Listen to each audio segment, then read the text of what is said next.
But I remember walking through the mall food court, a Lenox Mall in Atlanta, Georgia, or whatever, and just getting those like, oh, he gay as hell, those, like all those like low comments and those looks. And I remember feeling like crazy inside way back then. So that showed me, or whatever, like, yo, this is a cold world for people in this community.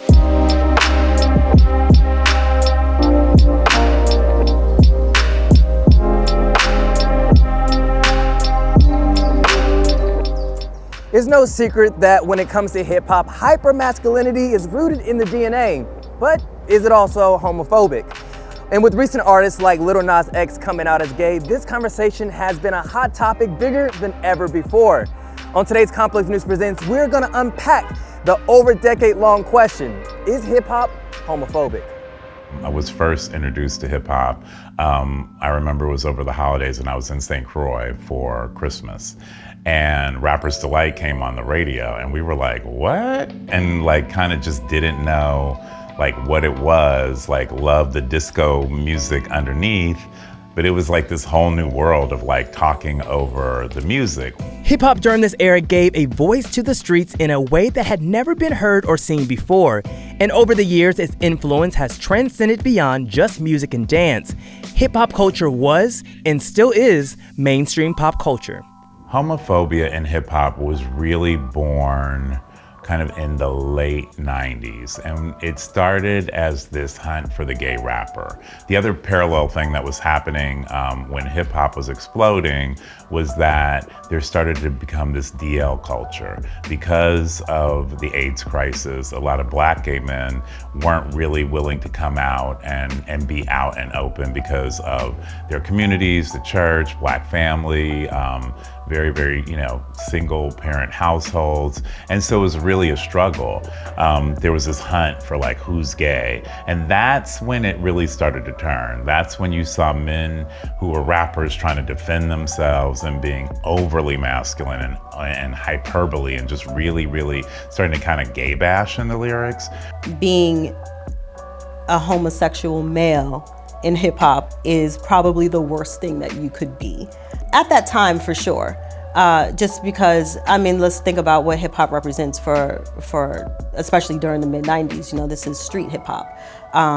You were from the street, you were hard, being gay and being street, to most of us don't connect at all. That means you're soft, that means that you're weak. That definitely doesn't mean that you popping guns. I believe it's probably more acceptable to be a lesbian or be bisexual is because of men's fantasy of being with two women, right? That's basically where that comes from. But it also doesn't put their own sexuality in question or their own masculinity in question. So there's more comfort there. Biggie had a couple of lines, one of his lines being, "You look so good, I suck on your daddy's dick." And everyone was like, huh? What? Say what now? Because again, the idea of the Notorious B.I.G. being gay was just like, hold up now, you can't be doing that and be out here busting guns neither.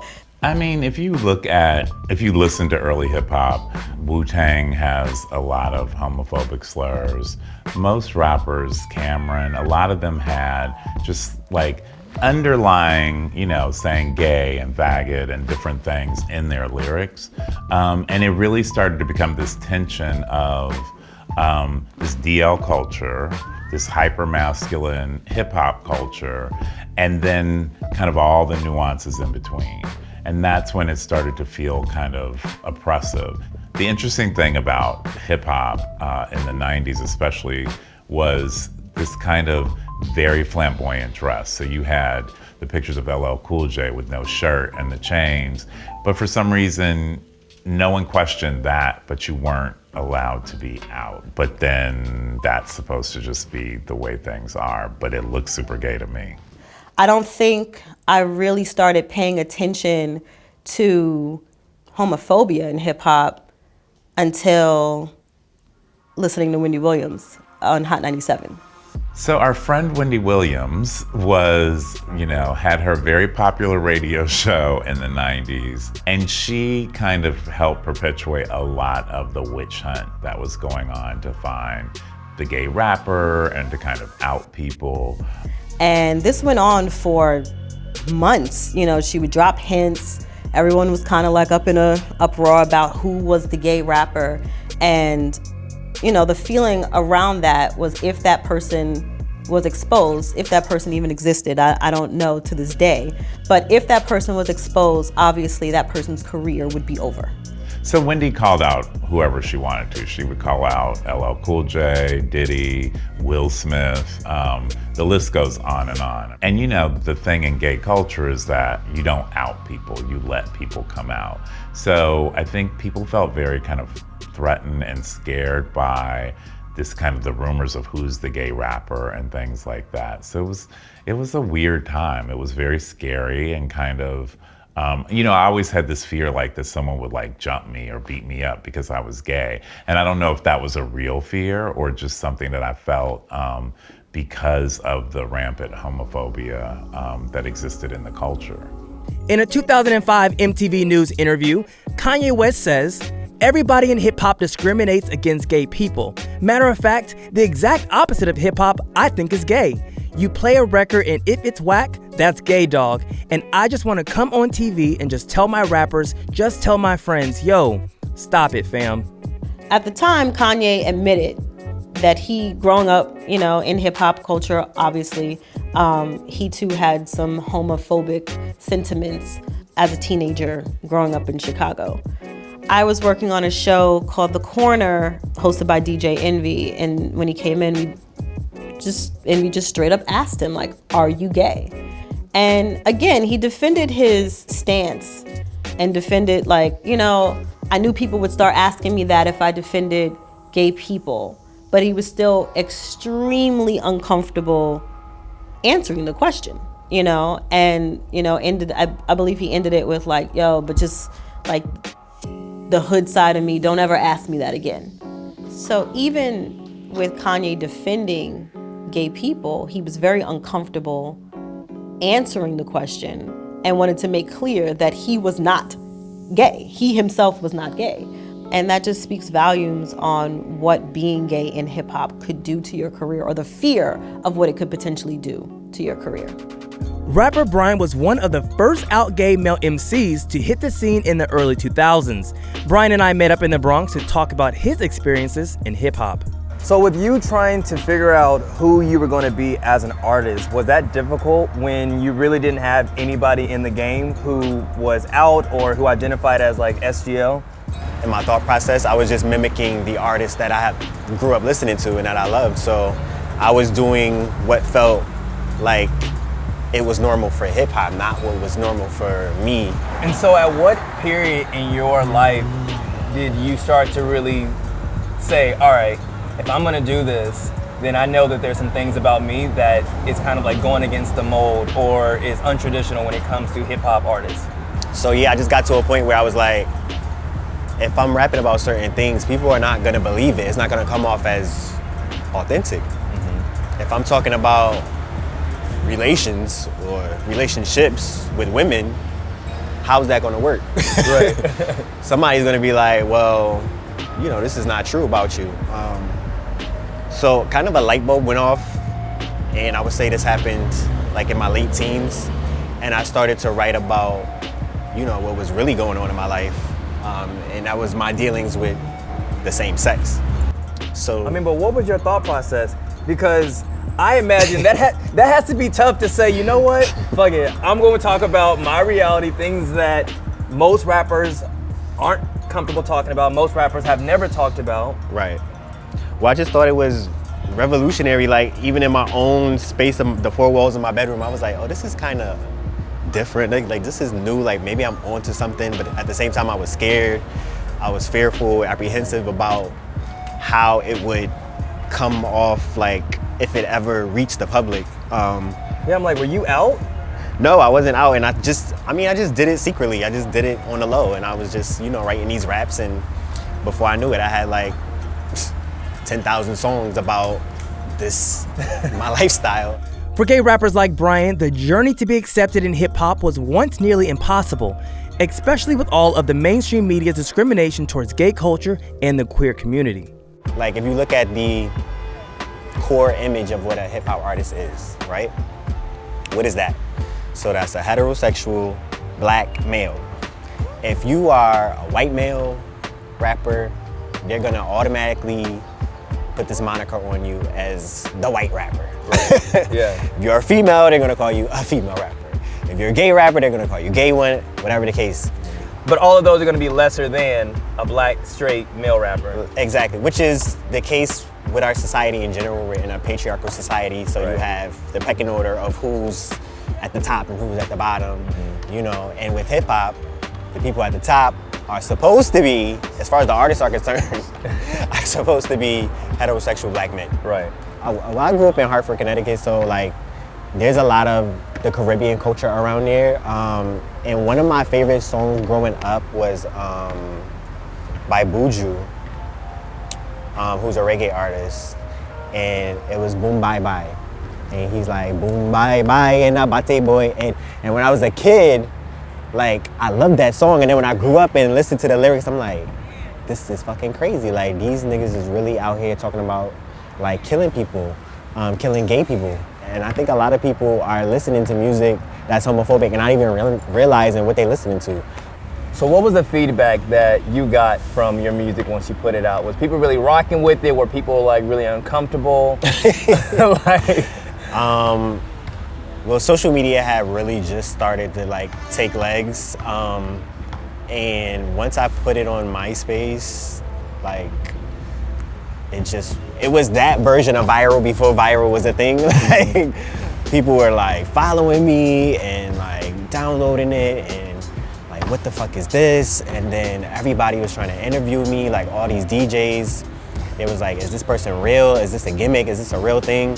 And, you know, I would visit like radio stations and they would be like, well, he's rapping, but what the fuck? Like, we never heard no shit like this before. Like, this is crazy.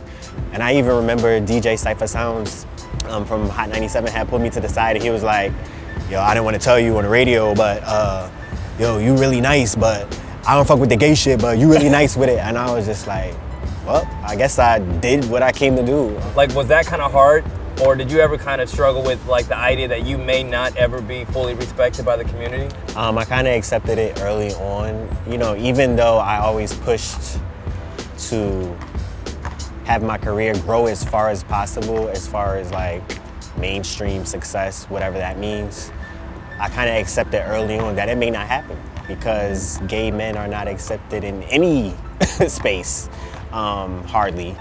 Do you think that you would be at a different place in your career if you had not came out? Yes. But I don't think I would be happy, and I don't think it would have lasted long. Despite senseless killings of members of the LGBT+ community, some artists are choosing to rise above fear and use their platform to bring change. Just this past year, rapper Lil Nas X made headlines for coming out as gay after a record-breaking run with his #1 hit, Old Town Road. Now, Lil Nas X may be the most recent mainstream hip-hop artist to come out as gay, but he's far from the first. Everyone from Tyler, the Creator, to Going Up on a Tuesday's rapper Isla McConan have come out as members of the LGBT+ community. And although Frank Ocean is technically an R&B singer, his Grammy Award-winning album Channel Orange got much praise from the hip-hop community. Rapper Trinidad James made his mark in hip-hop back in 2012 with his chart-topping single All Gold Everything. But it wasn't just his music creating buzz. Even though he is straight, his flamboyant style and gender-bending outfit choices had the hip-hop community question his sexuality as well. When you look at young artists like the Lil Nas, the Jaden Smith, the Young Thugs, like all these people who are definitely pushing the envelope. Eccentric Right. artists. Would you say that you're a trailblazer in regards to kind of like creating this lane for young artists like them to be able to be so fluid in the way that they dress and how they go about their brands? I think that I'm a part of it. Lil Nas X I've never met, and he's actually gay, right? He's put it out there. Right. Jaden Smith I've worked with, that's a great kid. He's just a kid. He's just a great kid, like, you know, and then a Young Thug, I think that he just got it.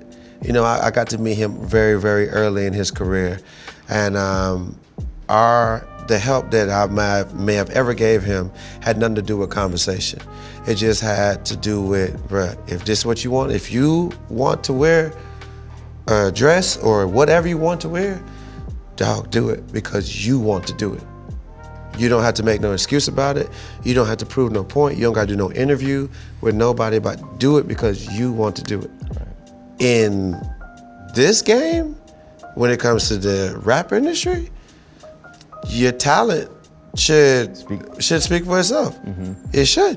What was it like when you kind of hit the scene and you knowing that you were kind of like pushing the envelope when it comes to masculinity in hip hop? Well, to be honest with you, I never looked at it as pushing masculinity in the beginning, because when you're trying to make it, you're just doing you. You know, and when you're just doing you, you don't know what people gonna grab onto.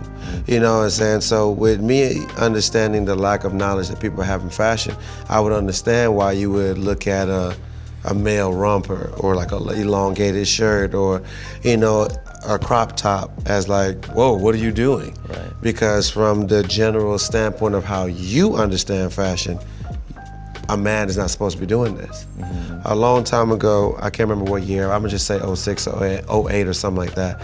It was a pair of Nike SB Dunks called the Ferris Bueller SB Highs. And it was based off of the movie. The tongue part in the middle had a leopard print, like the pants I'm wearing right now. How ironic.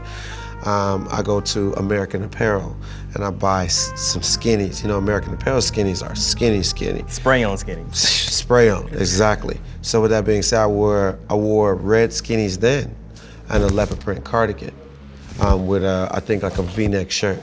I say all that to say this, way back then, when I wore those Dunks, in my mind, I'm putting on a fit.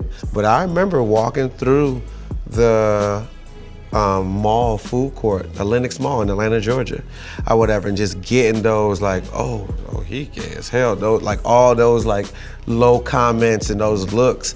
And I remember feeling like crazy inside. Really? Or whatever, I remember that like way back then. So that showed me or whatever, like, yo, this is a cold world for people in this community. Who actually are. Who actually are, you know what I'm saying, homosexual, this, that, and the other, and gotta really, this is what people think about you just based off of what you got on. Mm-hmm. Well, with you being a member of the hip hop community and you having this deeper understanding because of your experiences, what are your thoughts about artists both during the origins of hip hop and also now who have very homophobic lyrics or have put out very anti-gay comments in the media or in the press? Well, I always go off of, I take things to basic facts. If you can't do better if you don't know better. Mm-hmm. Because at one point in time, I used those derogatory terms too. Just in general speech, I've never spoke from a place of malice to somebody. We have to understand that if somebody's been using the F word for so long, normal, it's been on TV and this, and then it's just a whole part of our life, they can't just click it off just like that. Right.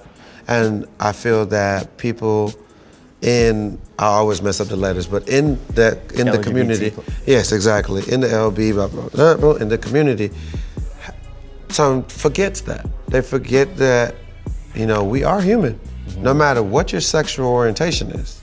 I really can't speak for everybody, I just really can't. You know, I could just speak from the things that I did to do better, and that was just making a conscious effort. Recently, rappers like Eminem and Offset have been criticized for their homophobic comments, lyrics, and remarks. And although many have issued public apologies, some have not. But should they? I think a lot of our entertainers don't realize the power that their words hold.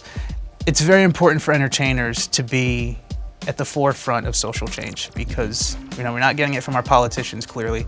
So it has to be us to help push forward progress. When you have like rappers who have put lyrics in their music that are homophobic, or the Kevin Hart situation where he may have tweeted something that was homophobic years ago, how should we as consumers of their products, how can we be better about having those conversations with them versus just canceling them? Cancel culture sometimes it can be a bit harsh at times. I think a lot of people they're quick to judge and they're quick to make conclusions. I personally like to see as much evidence as possible before I slap a guilty label on them. As far as like past comments go, I do believe that people have the ability to change. Like, I'm pretty sure everybody in this room has said something really, really dumb when they were 15, 16, 17 years old. Possibility of change, yes, but should they have to? Are they just expressing themselves freely under the First Amendment and walk in the light of normality that it's okay to be homophobic in hip-hop and that's just the way it is? But with all things considered, where does this leave us now? And do we think that the hip-hop community will progress past these homophobias? Homophobia in general is rampant still. Violence against Black trans women is very high, and there's still a lot of bullying that happens against queer communities and queer people, especially on Twitter. It's super vibrant. And so you have, suicide is the second highest cause of death for young queer people because they feel bullied and not accepted. I think Black people, hip hop culture can overlook anything if you're dope. Like, you have to be the best. In order for a homosexual man to make it in hip hop proper, he is going to have to be so fucking dope that people just don't even think about it.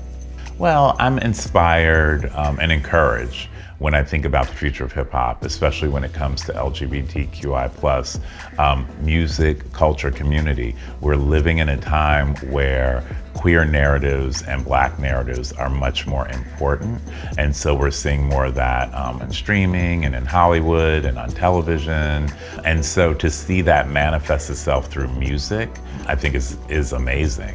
What I always loved about hip hop is just the innate creativity that exists within the culture, and seeing how that creativity has now blossomed into this kind of gender fluid, non-binary, creative culture class is amazing to me. So to see all these things, to see Nikki Blanco working with Madonna, to see people just living their real truth, and even someone like Tyler, the Creator, who's like flirting with gender fluidity and is he gay and is he not gay, but that it's accepted and that it's cool, makes me feel good. What helps with that is communicating these problems, communicating the misunderstanding of both sides. Because I also feel that people that are homosexual have worse attitudes sometimes that for the people that are actually trying to show them respect, where it feels like, hey man, why would you now turn and want to play revenge card